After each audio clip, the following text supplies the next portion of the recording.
The governor's objection to House Bill 2618 having been read, the time has now arrived for the House reconsideration of said bill. The Speaker recognizes Representative Proctor for a motion to reconsider. Thank you, Mr. Speaker.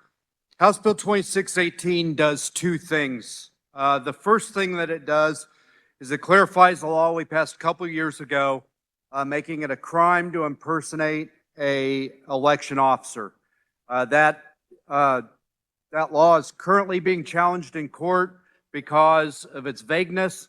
And so at the request of the Attorney General and the Secretary of State's office, we have offered this legislation to clarify that in order to be in violation of that law, you have to intend to deceive. It's not just the perception of the person who mistakes you for an election officer that creates the conditions for the crime. The other thing that this bill does is it makes it a crime for a state agency to use federal dollars for the purpose of administering an election in two specific cases.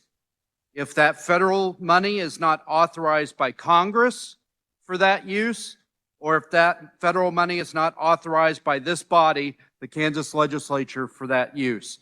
Folks that have said that this would prevent us from using HAVA money or MVRA money to administer elections do not understand what this bill actually says. It would only apply to federal dollars that are not authorized by that purpose by the Congress or by us.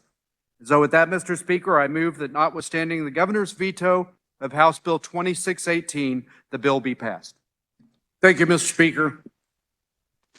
When the governor vetoed this, in her veto message, she said something that I take exception to. She said, restrictive voting legislation of any kind is wrong. Instead of making it more challenging for Kansans to participate in our democracy or focusing on problems that do not exist, I would urge the legislature to focus on real issues impacting Kansas. Somebody explain to me, somebody please explain to me how preventing people from impersonating election officers or not allowing state agencies to misappropriate federal funds is in some way restricting the ability of Kansans to vote. I take great exception to that. The other thing she said was that accepting these federal dollars helps Kansas ensure smooth administration of our elections.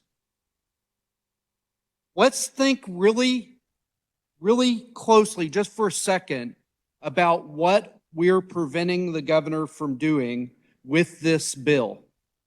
We are preventing the governor, who administers our federal government or our state government, including agencies that administer federal programs, from using dollars that are appropriated to take care of Kansans' medical care, to take care of Kansans' food needs, to turn out the vote in the 2024 election.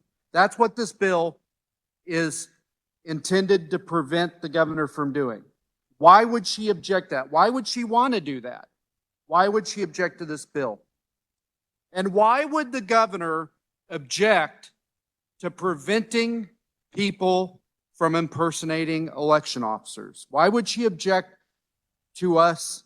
Why would the governor with the $1 million PAC object to us preventing people from impersonating election officers? So with that, I would urge you to support this override of the governor's veto. And Mr. Speaker, I close on my motion.